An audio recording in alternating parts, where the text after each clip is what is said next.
स्वागत है आपका एक बार फिर से अविरल टाइम्स न्यूज चैनल में।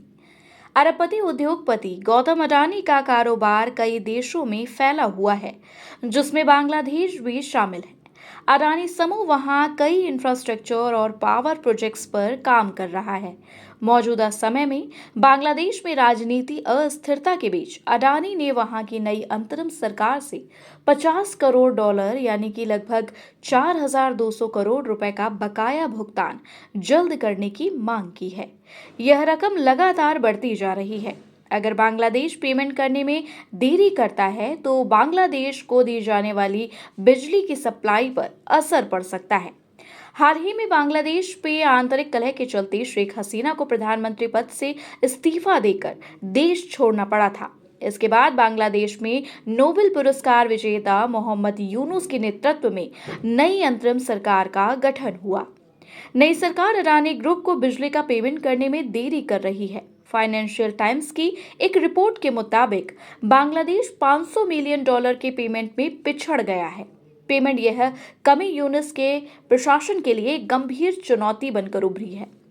यूनुस ने ऐसे समझौतों को महंगा सौदा बताया है जो शेख हसीना के कार्यकाल में किए गए थे। इनमें अडानी ग्रुप के साथ यह बिजली का समझौता भी शामिल है।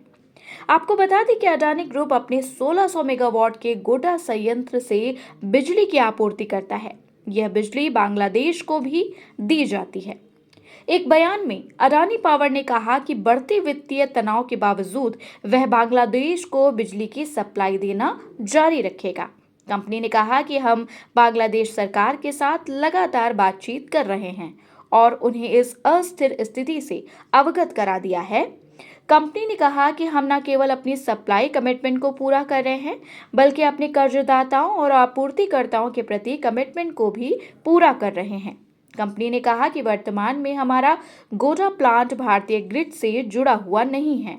ऐसे में किसी वैकल्पिक आपूर्ति बाजार की तलाश करने का कोई सवाल ही नहीं है। यूनुस के मुख्य ऊर्जा सलाहकार मोहम्मद फौजुल कबीर खान ने बताया कि बांग्लादेश पर अडानी ग्रुप के 800 मिलियन डॉलर बकाया थे।